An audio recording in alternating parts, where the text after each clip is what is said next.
लिखिए बच्चों अगली चीज, intensity of a sound wave. Intensity of a sound wave. हम लोग पहले ही इंटेंसिटी का फॉर्मूला पढ़ चुके हैं, किसके लिए? मैकेनिकल वेव के लिए। मैकेनिकल वेव के लिए इंटेंसिटी का फॉर्मूला हम लोग पढ़े थे, क्या था? 1/2 rho omega square a square into v. और इंटेंसिटी का मतलब क्या था और क्यों आता था?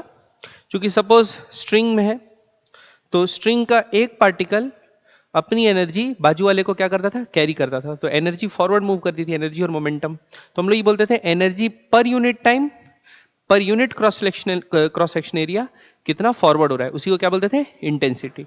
Energy per unit time per unit area या पावर पर यूनिट एरिया। ठीक है। अब आप ये जानते हैं कि अगर आपका साउंड वेव है तो भी एयर का एक रीजन से दूसरे रीजन क्या ट्रांसफर हो रहा है? एनर्जी ट्रांसफर हो रहा है। तो इसमें भी हम लोग energy transferred per unit area per unit time के लिए सेम फॉर्मूला इस्तेमाल कर सकते हैं। हरी बसन।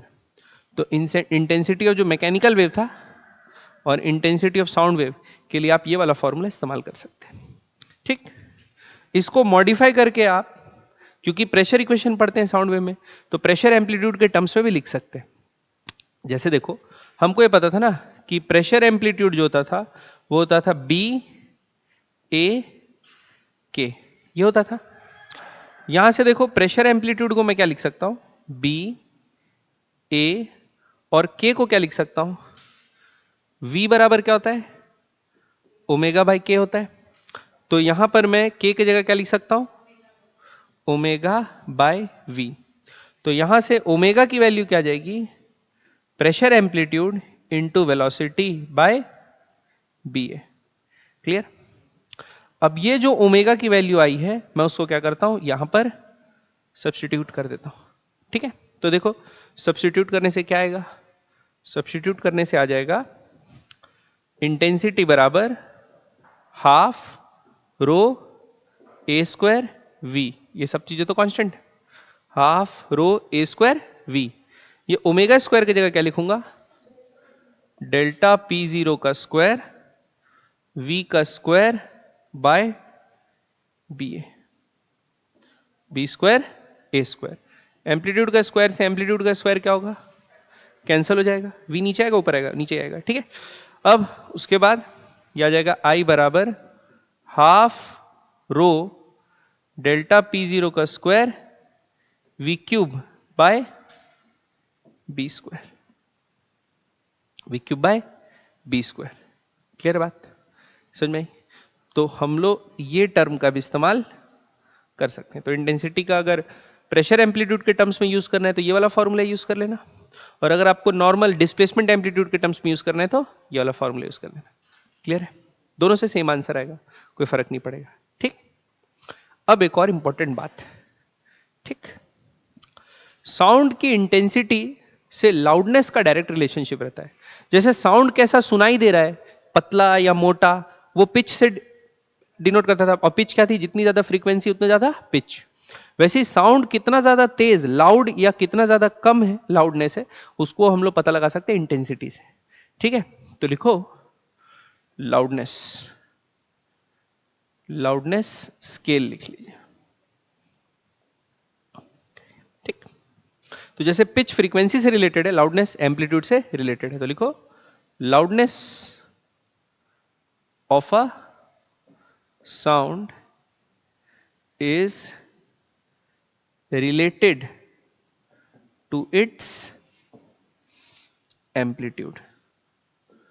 और एम्पलीट्यूड आप जानते हैं इंटेंसिटी पे डिपेंड करता है, तो डायरेक्टली हम लोग ये बोल सकते हैं कि लाउडनेस इंटेंसिटी पे डिपेंड करेगी। इसको ऐसे महसूस भी कर सकते हो। सपोज अभी कहीं दूर पे गाना कहीं बज रहा है स्पीकर में, तो आपको साउंड उतना ज्यादा लाउड नहीं लगता क्योंकि आप दूर से सुन रहे हो। लेकिन जैसे जैसे पास जाते जाते हैं लाउडनेस क्या होती है? बढ़ते जाती है। क्योंकि सपोज एक साउंड का सोर्स है, वो अपने चारों तरफ क्या बना रहा होगा? वेव्स प्रोड्यूस कर रहा होगा। तो सपोज उसका पावर पी है, पावर पी है, तो वो वेव जो फैलते जा रहा है, और वो पी पावर का जो वेव है जब एकदम सेंटर में था तो एकदम कंसंट्रेटेड था कम एरिया में, तो उसकी इंटेंसिटी ज्यादा थी। जैसे जैसे दूर जाते जा रहे हैं वैसे वैसे एरिया में, बड़े एरिया में फैलते जा रहे हैं, तो जितना ज्यादा एरिया बढ़ेगा इंटेंसिटी उतनी कम होगी, वैसी लाउडनेस अपने को कम सुनाई देगी। क्लियर है? तो अपन क्या करते हैं, एक फॉर्मूला निकाल लेते हैं जिससे हम लोग लाउडनेस नाप सकते हैं। ठीक है, तो उसके लिए क्या यूज करते हैं, देखो सबसे पहले I0 यूज करते हैं। I0 क्या है? Minimum intensity of sound which can be detected by human, which can be detected by human ear। यानी इससे लो फ्रीक्वेंसी का साउंड रहेगा ना तो हमको सुनाई नहीं देगा, भले साउंड होगा लेकिन हमको सुनाई नहीं देगा। मिनिमम इंटेंसिटी उसकी वैल्यू होती है बच्चों 10⁻⁻12 वॉट पर मीटर स्क्वायर, इतनी इंटेंसिटी 10⁻⁻12 वॉट पर मीटर स्क्वायर।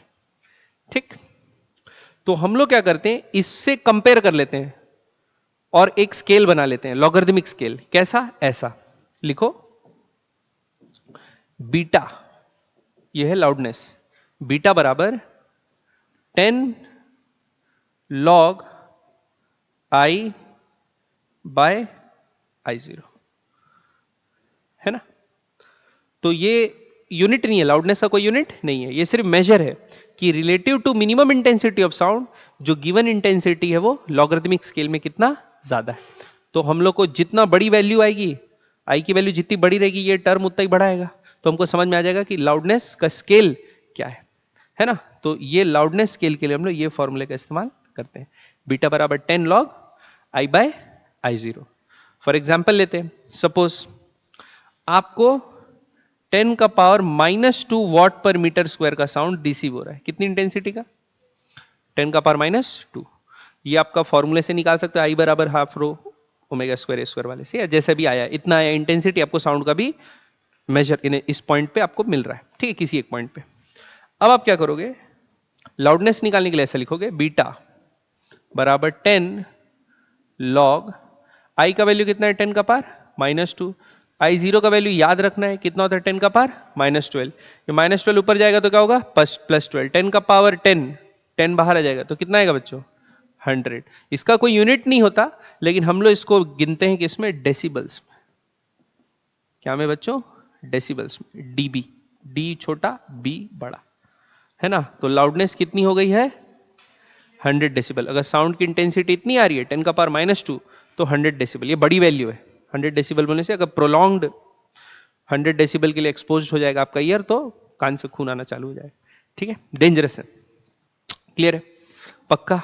तो एकदम 0 डेसिबल से लेके जब आपको मिनिमम इंटेंसिटी सुनाई देगी, जैसे 10⁻⁻12 बाय 10⁻⁻12, ठीक है, log 1 क्या होता है 0 होता है कि नहीं? तो आपको 0 से लेके स्केल 0, 10, 20, 30, 40, 50, 60, 100, 120 ऐसा बढ़ता जाएगा, जिसमें ये तो मिनिमम है, इससे कोई खतरा नहीं। इसमें क्या होगा, थोड़ी देर बाद माइग्रेन होने लगेगा, उसके बाद कान से खून आना चालू हो जाएगा, उसके बाद बेहोश हो, समझ रहे? हजार्ड लेवल अलग अलग हमारे लिए है।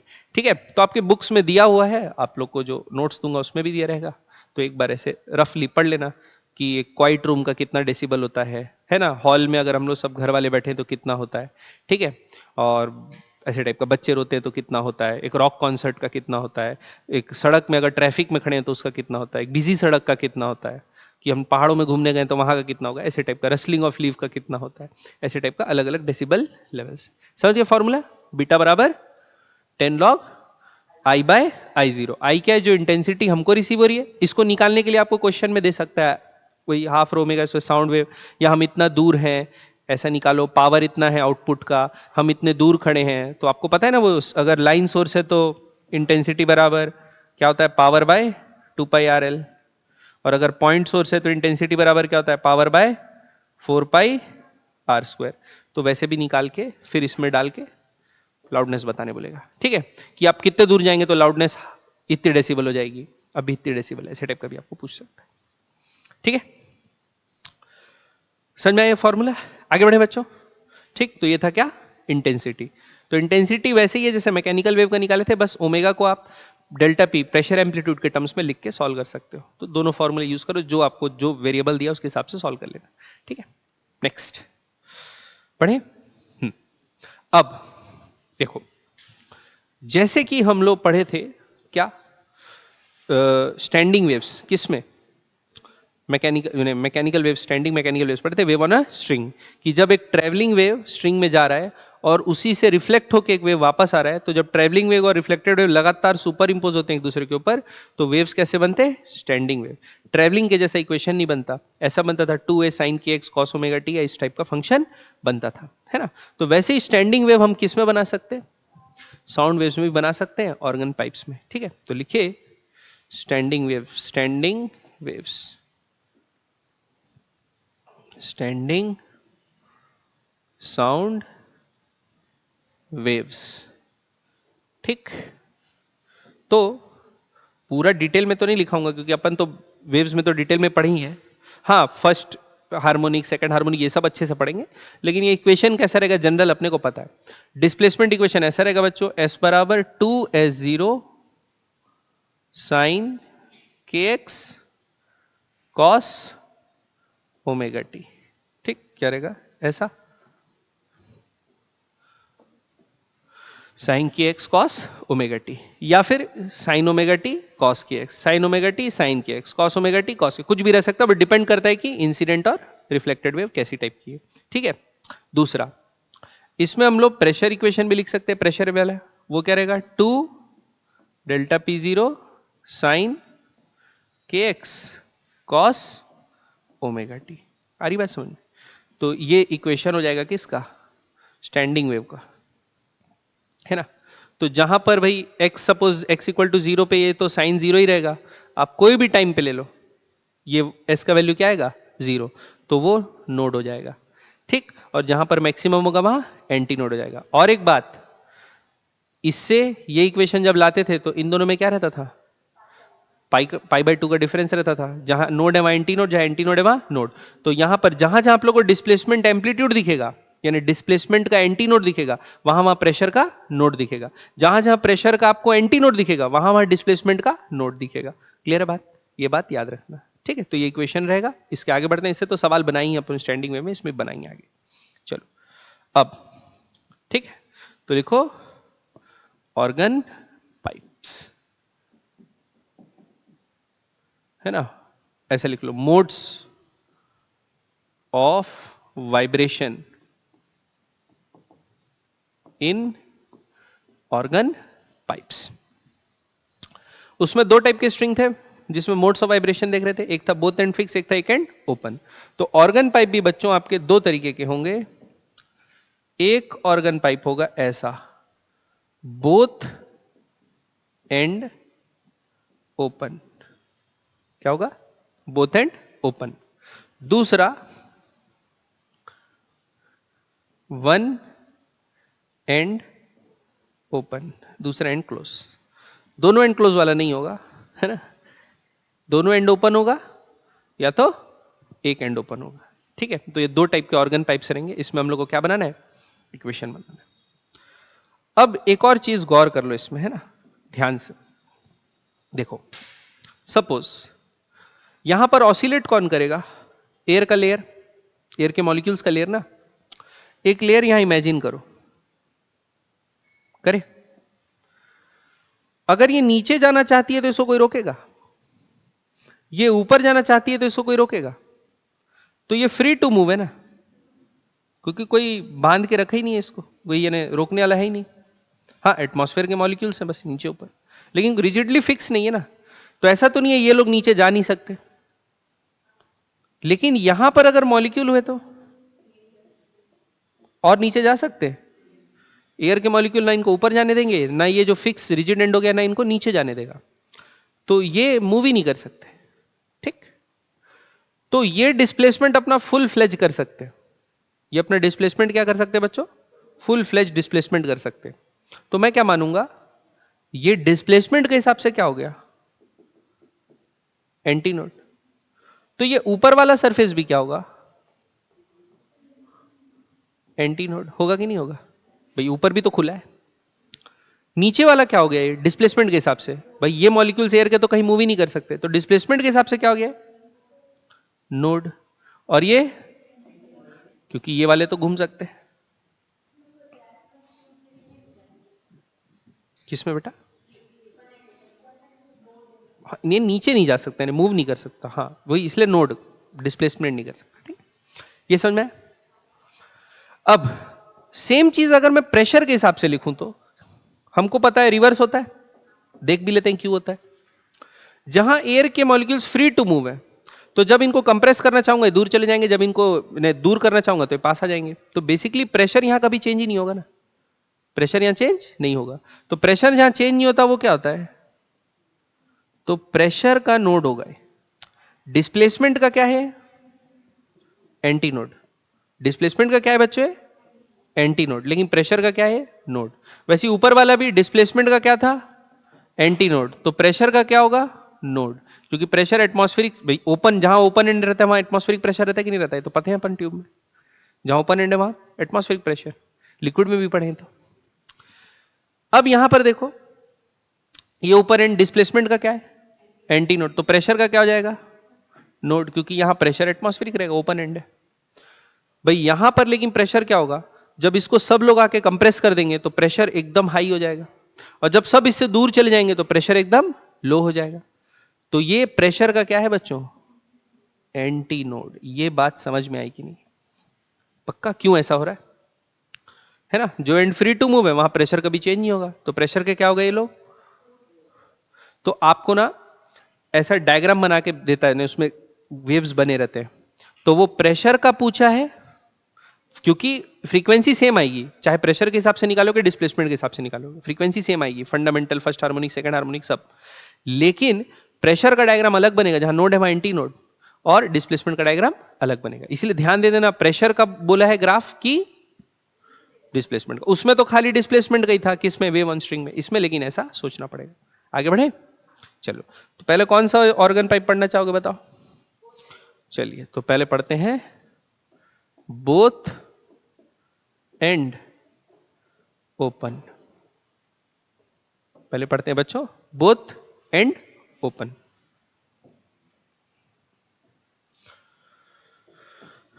तो अपन एक ऑर्गन पाइप ले लेते हैं, बोथ एंड ओपन। ठीक, अब एक वेव बनाता हूं यहां पर ऐसा। ये होता है नोड, ये क्या होता है बच्चों? Anti node. ठीक है, और दो डायग्राम बनाता हूं पाइप के। क्यों? एक प्रेशर के लिए और एक डिस्प्लेसमेंट के लिए। ठीक है, ये प्रेशर, ये डिस्प्लेसमेंट। अब बताओ both and open, both and open. Both and open में बच्चों डिस्प्लेसमेंट का क्या होता है? ये नोड की एंटी नोड। एंटी नोड होता है क्योंकि ये लोग बहुत ऊपर नीचे मूव कर सकते हैं, तो ये क्या होता है? Antinode. Free to move है, इन लोग मैक्सिमम मोशन कर सकते हैं, तो एंटी नोड होगा। अब बताओ, ये भी एंटी नोड हुआ, ये भी एंटी नोड हुआ डिस्प्लेसमेंट का। ये भी एंटी नोड, ये भी एंटी नोड। दो एंटी नोड के बीच आपको फंडामेंटल फ्रीक्वेंसी निकालनी है, तो सबसे छोटा पाथ कितना हो सकता है दो एंटी नोड के बीच? ये एंटी नोड से लेके ये एंटी नोड कितना हुआ है? Lambda by 2। क्लियर है बात? और वेव कैसा बनेगा देखो,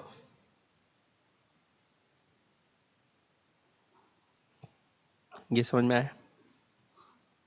एंटी नोड, एंटी नोड, बीच में एक node, antinode, antinode, बीच में एक node.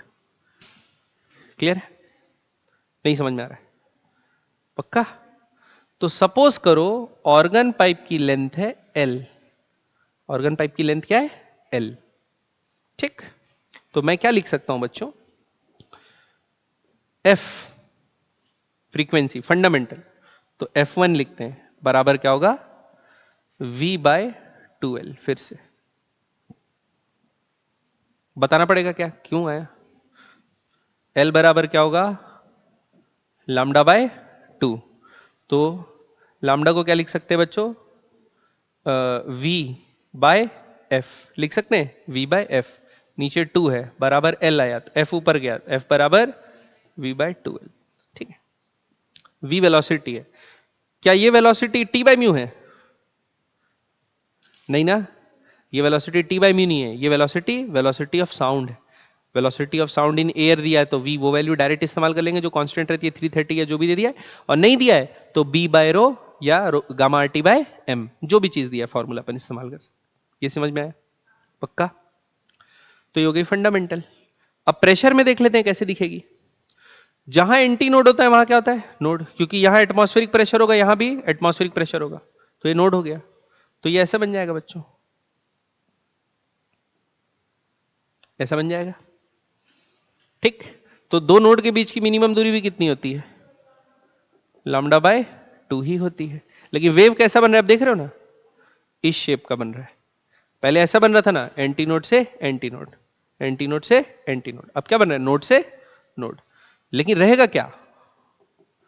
v by 2l, frequency तो वही आएगी। समझ में आया बच्चों? पक्का? अब देखते हैं फर्स्ट ओवरटोन या सेकंड हार्मोनिक। अच्छा, इसको फंडामेंटल भी बोल सकते हैं और फर्स्ट हार्मोनिक भी बोल सकते हैं। इसके बाद सेकंड हार्मोनिक या फर्स्ट ओवरटोन। ठीक है, अगला। तो फिर से अपन क्या करते हैं, दो ओपन ऑर्गन पाइप ले लेते हैं, एक डिस्प्लेसमेंट के लिए, दूसरा प्रेशर के लिए। अब क्या करते हैं, यहां पर वो बनाते हैं। तो डिस्प्लेसमेंट में सबसे पहले तो अपन बना चुके हैं, जैसे एक वेव है ये ऐसा। अब ये एंटी नोड से ये एंटी नोड का तो डिस्टेंस हो गया, अगला एंटी नोड कहां है? यहां। अगला एंटी नोड क्या है? वहां पर है। ठीक है, तो ये अगला हार्मोनिक हो जाएगा कि नहीं हो जाएगा? ये डिस्टेंस कितनी होगी बच्चों?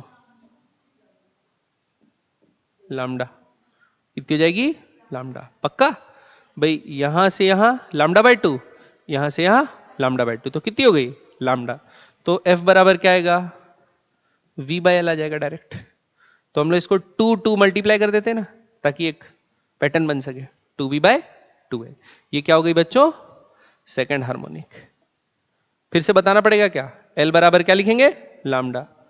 V बाय F, F उधर आ गया। ठीक है, अब ये दिखेगी कैसे? तो एंटी नोड से चालू होगा ऐसा, ऐसा, ये दिखेगा। समझ में आया कि नहीं? डीएनए नहीं है। ठीक। और अगर मैं प्रेशर इक्वेशन की बात करूं तो नोड से दूसरा नोड, ये भी लैम्डा होगा, तो ऐसा बन जाएगा। पक्का? ये भी F2 लिखेंगे, सेम आएगा क्या? 2V bye 2L। तो अपन क्या लिख सकते हैं बच्चों? nth हार्मोनिक के लिए Fn बोथ एंड ओपन के लिए क्या होगा? NV bye 2L। क्लियर है?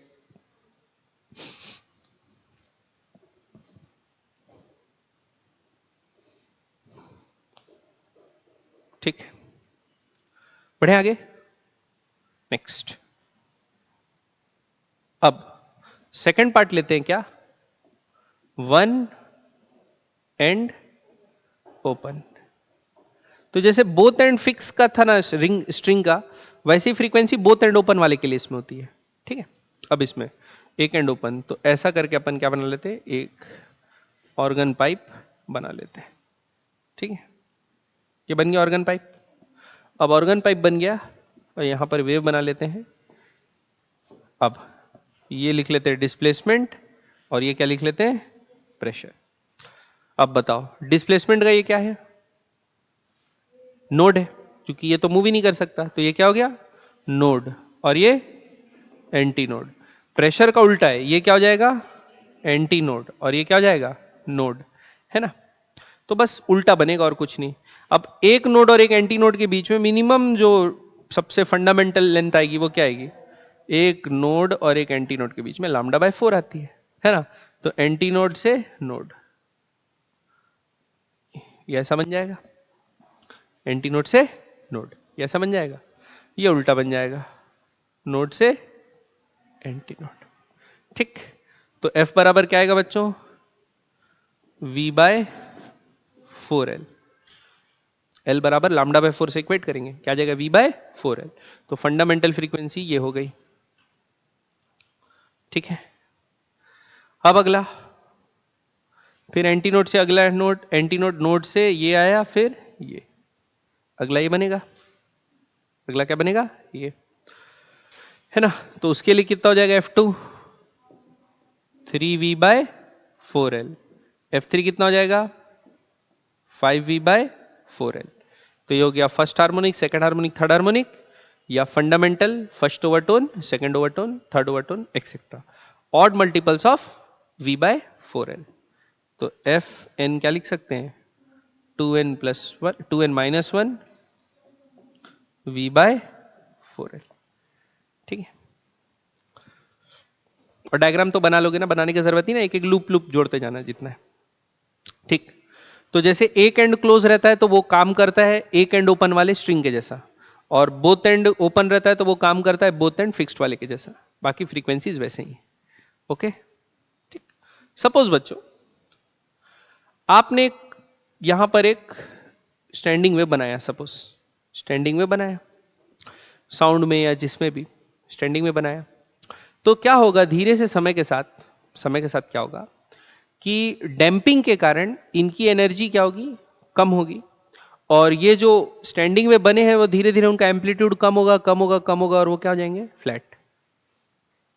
होगा कि नहीं है, जैसे साउंड वेव मैं क्रिएट कर रहा हूं तो उसका जैसे जैसे ट्रेवल करते जा रहा है वो एम्पलीट्यूड क्या होते जा रहा है, धीरे धीरे धीरे धीरे एनर्जी डिसिपेट होते जा रही है, और क्या हो जाता है, एम्पलीट्यूड कम होते जा रहा है ना। तो इसमें भी डैम्पिंग होगी, चाहे वेव ऑन स्ट्रिंग हो उसमें भी, चाहे वेव ऑन साउंड हो उसमें भी, दोनों में ही जो स्टैंडिंग वेव्स बन रहे हैं उसकी डैम्पिंग होती है। तो डैम्पिंग को कंपनसेट करने के लिए, डैम्पिंग को कंपनसेट करने के लिए हम लोग क्या करते हैं, फ्रीक्वेंसी अप्लाई करते हैं। क्या करते हैं बच्चों, ताकि वेव कंटिन्यूसली प्रोड्यूस होते रहे, तो हम लोग जैसे डैम्पिंग को कम करने के लिए क्या करते थे, एक फोर्स लगाते थे, याद करो एसएचएम में, है कि नहीं। वो फोर्स भी कैसी रहती थी, उसका एंगुलर फ्रीक्वेंसी ओमेगा रहता था, टाइम डिपेंडेंट फोर्स रहती थी, जो क्या करती थी, जितना भी डैम्पिंग हो रहा है उसको काउंटर करती थी, ताकि कंटिन्यूसली स्टैंडिंग वेव्स प्रोड्यूस हो सके। तो वैसे ही हम लोग क्या करते हैं, इनकी डैम्पिंग को रोकने के लिए, डैम्पिंग को रोकने के लिए ट्यूनिंग फोर्क का इस्तेमाल करते हैं। ट्यूनिंग फोर्स से क्या करते हैं, इनको जो फ्रीक्वेंसी कम हो रही है वो सप्लाई करने का काम करते हैं, फ्रीक्वेंसी मेरा मतलब एम्पलीट्यूड जो कम हो रहा है वो सप्लाई करने का काम करते हैं। तो अगर ये जो ऑसिलेट होते हैं इनकी तो खूब सारी फ्रीक्वेंसीज होती है, तो फंडामेंटल के टर्म्स में अगर आप कोई भी एक ट्यूनिंग फोर्क इस्तेमाल किए, कोई भी ट्यूनिंग फोर्क इस्तेमाल किए, और इनकी कोई भी one of the frequency match कर गई ट्यूनिंग फोर्क की फ्रीक्वेंसी से, तो ये डैम्प नहीं होंगे ना, इनका एम्पलीट्यूड बढ़ता जाएगा, बढ़ता जाएगा, बढ़ता जाएगा, बढ़ता जाएगा, समय के साथ इनका एम्पलीट्यूड क्या होता जाएगा, बढ़ता जाएगा, क्योंकि आप ट्यूनिंग फोर्सेस को सप्लीमेंट देते हैं। उसको ही बोलते हैं क्या बच्चों, condition of resonance, both wave on string के लिए भी और वेव ऑन साउंड वेव्स के लिए, ऑर्गन पाइप के लिए भी, स्टैंडिंग वेव्स के लिए। समझ में बात, समय के साथ साथ क्या होता है, एम्पलीट्यूड कम होते जाता है, तो हम लोग क्या करते हैं, ट्यूनिंग फोर्क का इस्तेमाल करते हैं, जो क्या करेगा, जो एम्पलीट्यूड कम हो रहा है, अगर ट्यूनिंग फोर्क रेजोनेट किया का मतलब अगर कोई भी इनकी फ्रीक्वेंसी मैच हो गई तो उस मोड में एम्पलीट्यूड बढ़ता जाएगा, बढ़ता जाएगा, बढ़ता जाएगा, उसी को क्या बोलते हैं, कंडीशन ऑफ रेजोनेंस। समझ में आई बात, पक्का ये चीज क्लियर हुआ। तो ये स्टैंडिंग वेव समझ में आया, ऊपर से तो नहीं गया। अब आगे बढ़े, चलिए अब एक इंपॉर्टेंट चीज के ऊपर बढ़ते हैं बच्चों। अभी हम लोग क्या पढ़े थे कि अगर दो साउंड वेव है जो कि क्या है, कोहेरेंट, और वो सुपर इंपोज होते हैं, तो क्या क्या होता है ये पढ़े थे। अगर दोनों सुपर इंपोज होते हैं तो एक नया वेव बन जाता है, एक नया ट्रैवलिंग वेव बन जाता है, ठीक। और अगर रिफ्लेक्टेड और ट्रांसमिटेड वेव स्ट्रिंग में मिलते हैं या साउंड वेव मिलते हैं तो क्या स्टैंडिंग वेव बन जाता है। ये सब पढ़े थे, दोनों ही केस में कोहेरेंट थे, मतलब ओमेगा क्या था, सेम। लेकिन अगर सोर्सेस क्या हो जाए, इनकोहेरेंट, तब क्या होगा, ये हम लोग को देखना है। तो लिखो बच्चों, superposition, superposition when waves are incoherent, है ना बच्चे लोग। इनकोहेरेंट का मतलब आप लोग क्या समझेंगे, कोहेरेंट का मतलब क्या होता था, उनका टाइम पीरियड सेम था, तो जो इनिशियल फेज उनके बीच में डिफरेंस रहता था, फेज डिफरेंस जो रहता था, वो phase difference through out time constant रहता था। टाइम के रेस्पेक्ट में कोई फेज डिफरेंस नहीं था। अरे बस में यानी फेज डिफरेंस जो था वो फंक्शन ऑफ टाइम नहीं था, फंक्शन ऑफ टाइम नहीं था, उनके बीच का फेज डिफरेंस क्या था? कांस्टेंट। ठीक, तो हम लोग क्या करते थे, पाथ डिफरेंस के कारण, फेज डिफरेंस कांस्टेंट है तो पाथ डिफरेंस के कारण उनका जो फेज डिफरेंस एक निकालते थे और फिर उससे इंटेंसिटी निकालते थे कि रिजल्टेंट इंटेंसिटी क्या होगी। फॉर्मूला पढ़े थे ना, root I one I two plus two root I two cos five वाला, या एम्पलीट्यूड निकालते थे नेट वेक्टर एडिशन वाला वो। ठीक है, अब ओमेगा क्या हो गया? डिफरेंट। तो अब ये डेल्टा फाई क्या हो जाएगा बच्चों? एक टाइम का फंक्शन आ जाएगा। ठीक, क्लियर है? अच्छा, अगर दो वेव्स सपोज ट्रेवल कर रहे हैं, दोनों इनकोहेरेंट है, मतलब मान सकते हैं दोनों का टाइम पीरियड क्या अलग अलग, एक का T1 है तो दूसरे का T2, एक का एंगुलर फ्रीक्वेंसी ओमेगा 1 है तो दूसरे का, एक का फ्रीक्वेंसी F1 है तो दूसरे का F2, ये सब डिफरेंट होगा कि नहीं होगा? ठीक, तो थ्रू आउट देयर मोशन जब वो ट्रेवल कर रहे हैं बच्चों, तो क्या कभी सिंक पे नहीं आएंगे, या कभी सेम फेज में या आउट ऑफ फेज में नहीं आएंगे? क्या आ सकते हैं ना? आएंगे कि नहीं आएंगे? देखो एक एग्जांपल समझाता हूं। सपोज एक वेव है जिसका एम्पलीट्यूड A1 है, एक वेव है जिसका एम्पलीट्यूड A2 है।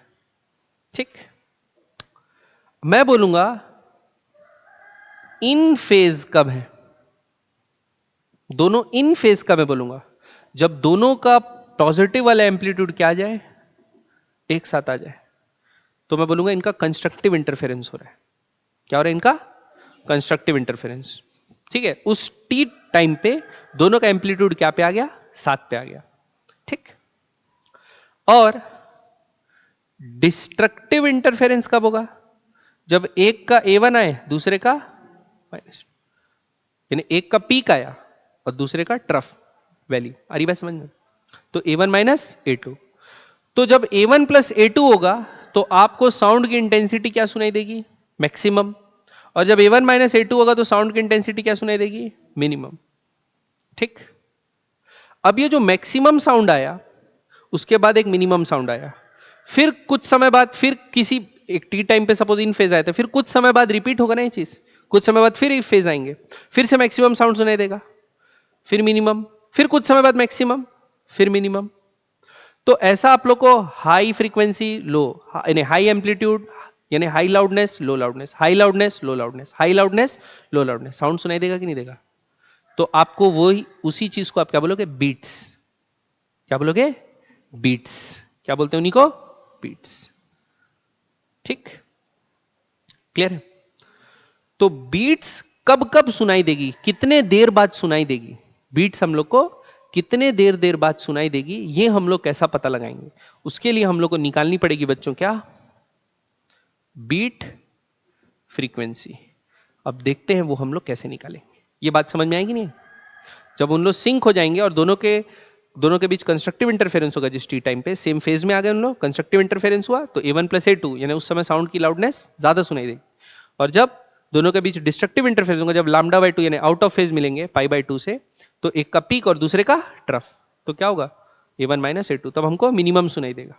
ठीक, फिर कुछ समय बाद फिर से मैक्सिमम सुनाई देगा, तो एक मैक्सिमम से दूसरे मैक्सिमम के बीच में जो समय गया, सपोज टी टाइम गया है ना, तो एक सपोज हाई एम्पलीट्यूड बीट सुनाई दी, उसके कुछ समय बाद दूसरी बीट सुनाई दी, तो ये दोनों के बीच में जो टाइम रहेगा उसको क्या बोलेंगे? टी। और इसका रेसिप्रोकल कोई क्या बोल देंगे? Beat frequency. तो यही हमको निकालना है कि बीट फ्रीक्वेंसी होगी कितनी, बीट फ्रीक्वेंसी होगी कितनी। ठीक है, चलो सोचते हैं क्या होगी। ठीक है, सपोज एक वेव है A1 एम्पलीट्यूड वाला, एग्जाम्पल के लिए समझा रहा हूं आपको, जिसका टाइम पीरियड है बच्चों 10 सेकेंड। कितना टाइम पीरियड है? 10 सेकेंड। एक A2 एम्पलीट्यूड का वेव है बच्चों, जिसका टाइम पीरियड है 15 सेकेंड। जिसका टाइम पीरियड है 15 सेकेंड। समझ में आ रहा है? एक है जिसका टाइम पीरियड है 10 सेकेंड, एक का एम्पलीट्यूड 15 सेकेंड।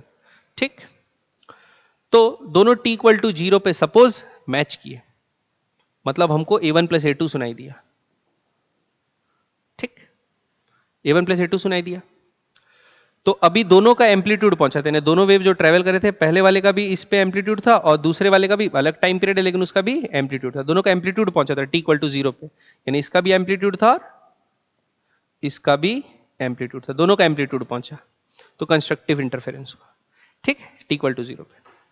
अब 10 सेकेंड बाद एक टाइम पीरियड हो गया, तो अभी इसका a1 का भी वापस से a1 पहुंचा है एम्पलीट्यूड, यानी उस 10 सेकेंड बाद ये a1 पहुंचा है, लेकिन 10 सेकेंड बाद ये a1 पहुंचा है क्या? इसका तो टाइम पीरियड कंप्लीट नहीं हुआ।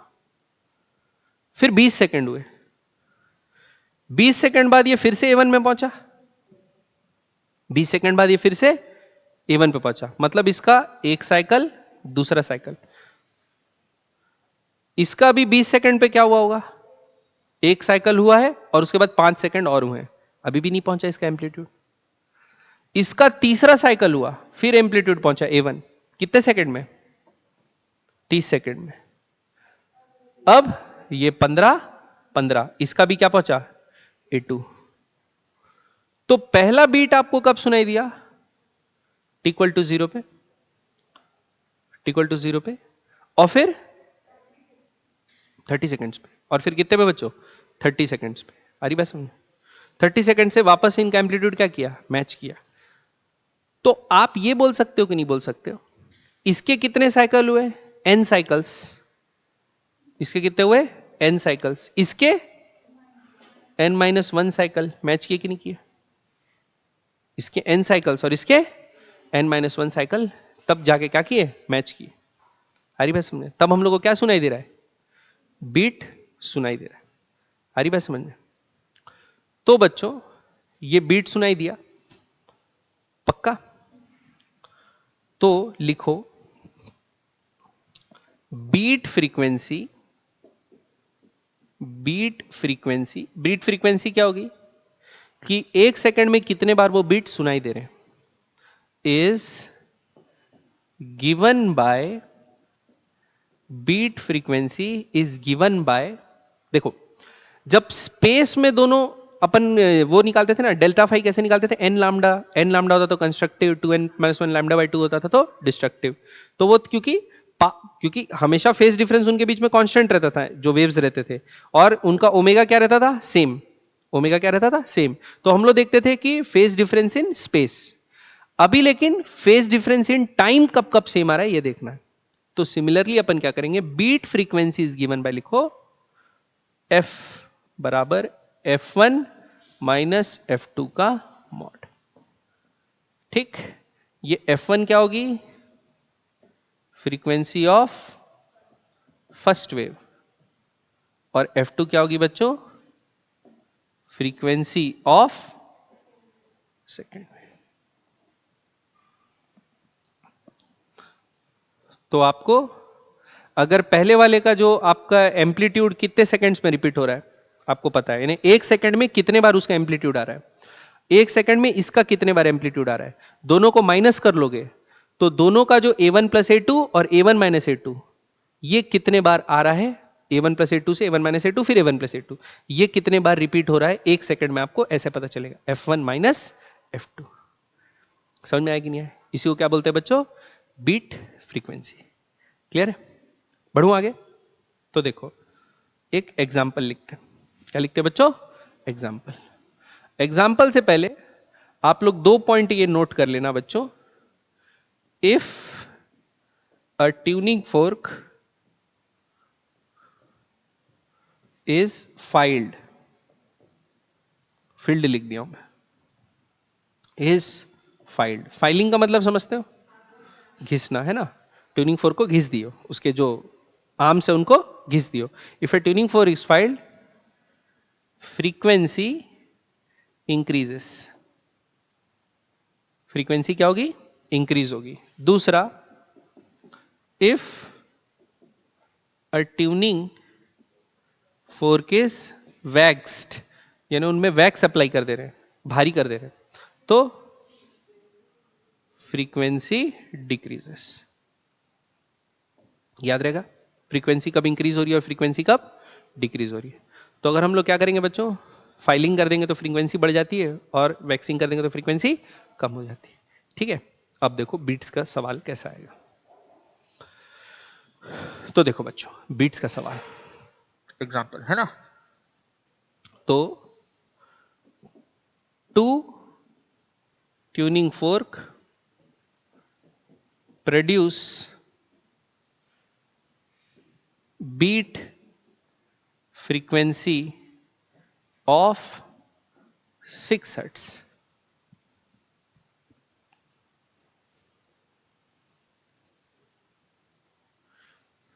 When one of them have a frequency of 256 hertz, है ना। If the other if the other fork is filed if the other fork is filed, beat frequency doubles. If the other fork is filed, beat frequency doubles. Find the frequency of the find the original frequency of other fork. ठीक है, देखिए कैसे बनाएंगे। एक का कितना है बच्चों 256 हर्ट्ज, तो वो दूसरे जो ट्यूनिंग फोर्क है उसके साथ कितनी फ्रीक्वेंसी बना रहा है 6 बीट्स बना रहा है। तो जो दूसरा होगा उसकी फ्रीक्वेंसी या तो इससे 6 ज्यादा होगी या तो 6 कम, कुछ भी हो सकती है, अपने को थोड़ी पता है क्या है भाई। 262 होगा तो भी 6 बीट्स बनाएगा और अगर 250 होगा तो भी बताएगा। तो दो आंसर हो सकते हैं ना, अपने को क्या पता है F1 माइनस F2 के F2 माइनस F1 ले रहा है, उसके लिए सेकंड पार्ट ऑफ नॉलेज इस्तेमाल करना है। क्वेश्चन का इंफॉर्मेशन क्या बोला है, जो दूसरा वाला फोर्क है उसको क्या करे बच्चों फाइल करने। अब बताओ फाइल करने से फ्रीक्वेंसी बढ़ती की कम होती है, बढ़ती है, और फाइल करने से फ्रीक्वेंसी बढ़ी, बीट फ्रीक्वेंसी कितनी हो गई डबल, मतलब कितनी हो गई 12 हर्ट्ज। अब आप खुद सोचो अगर मैं इसको फाइल करूंगा तो इसकी फ्रीक्वेंसी इसको अप्रोच करेगी ना, तो बीट फ्रीक्वेंसी क्या होनी चाहिए कम हो जाएगी, लेकिन बीट फ्रीक्वेंसी तो बढ़ रही है।